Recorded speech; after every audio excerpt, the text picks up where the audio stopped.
Oke, kita ketemu lagi. Hari ini kita mau kupas tuntas sebuah konsep yang, wah, menarik banget.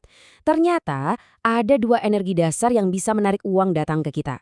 Kita akan bedah bareng-bareng gimana caranya seorang pengusaha bisa memilih jalan yang benar, jalan yang berintegritas, untuk dapat kekayaan yang bukan cuma banyak tapi juga bikin hati tenang. Yuk kita mulai. Pernah kepikiran gak sih kenapa ya rasanya orang-orang yang arogan, yang suka maksa, bahkan yang licik, kok kelihatannya malah gampang banget jadi kaya? Ini kan kayak aneh ya. Nah, teka-teki inilah yang mau kita pecahin bareng-bareng, dan ini jadi titik awal dari pembahasan kita. Oke, ini dia gambaran besar pembahasan kita. Kita mulai dari konsep dasarnya. Apa itu dua getaran uang? Terus kita dalami satu-satu, jalan force yang memaksa dan jalan power yang tenang. Setelah itu kita lihat dampaknya di kehidupan nyata. Dan terakhir, gimana cara praktisnya menuju rizki yang berkah? Jadi kita masuk ke intinya ya. Gini, uang itu ternyata kayak sebuah energi. Dan uniknya, dia itu nggak pandang bulu. Dia nggak cuma mau sama yang baik-baik aja. Menurut sumber yang kita bahas, uang justru bisa ditarik oleh dua getaran energi yang sifatnya benar-benar berlawanan. Nah, ini dia bedanya.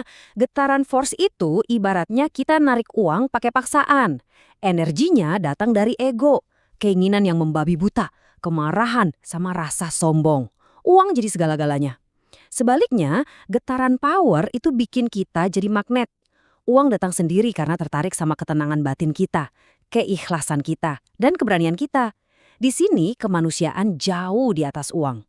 Oke, sekarang kita bahas yang pertama dulu ya, jalur force. Jalur ini yang mungkin paling sering kita lihat di sekitar kita.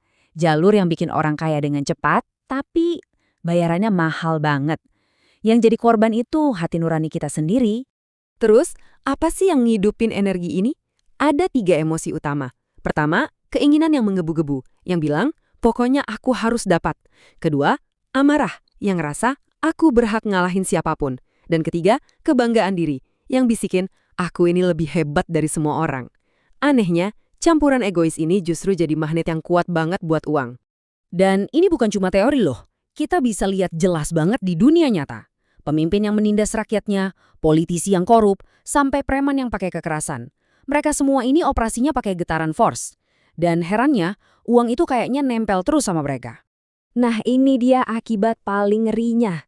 Kutipan ini benar-benar menggambarkan apa yang terjadi kalau getaran force sudah menguasai diri seseorang. Pelan-pelan, hati nurani itu mati rasa. Uang jadi dewanya, sementara harga diri dan martabat orang lain dianggap nggak lebih berharga dari sampah. Sekarang kita lihat jalan lain, jalan alternatif yang jauh lebih baik dan menenangkan. Inilah jalan power, di mana kita nggak lagi ngejar-ngejar duit, tapi sebaliknya, kita jadi orang yang dicari sama uang. Gimana tuh caranya? Di sini, cara mikirnya dibalik total. Kalau pakai getaran power, fokus kita itu bukan lagi soal aku kurang atau aku butuh uang. Fokusnya adalah membangun nilai diri kita yang sejati sampai pada titik di mana uanglah yang akhirnya butuh kita untuk jadi salurannya. Terus gimana caranya bangun energi power ini? Bukan dengan maksa dari luar, tapi dengan bangun tiga pilar di dalam diri. Pertama, ikhlas yang bikin kita jadi berharga di mata Tuhan. Kedua, berani yang bikin kita jadi bernilai saat menghadapi masalah.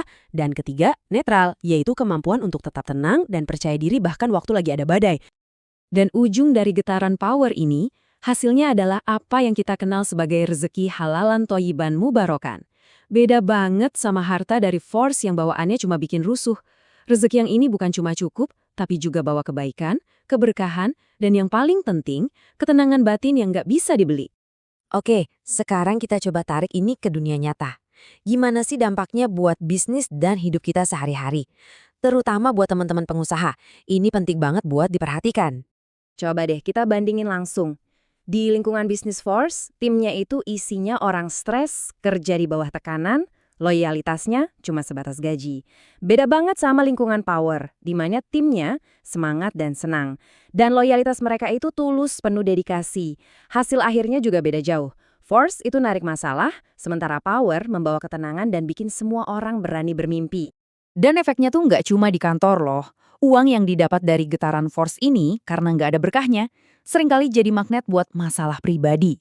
Bisa narik masalah ke rumah, bikin ribut sama keluarga, bahkan katanya bisa memancing godaan-godaan seperti perselingkuhan, karena energinya sendiri udah kacau. Oke, kita udah paham bedanya. Sekarang pertanyaannya, gimana sih caranya kita bisa pindah dari getaran force yang merusak ke getaran power yang memberkahi?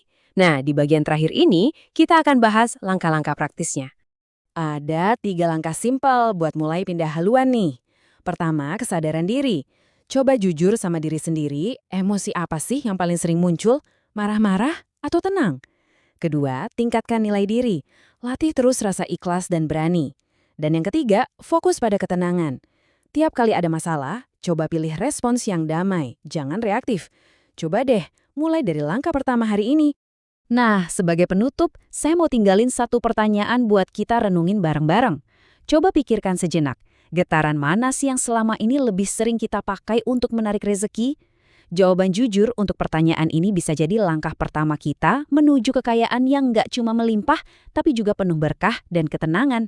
Terima kasih sudah menyimak.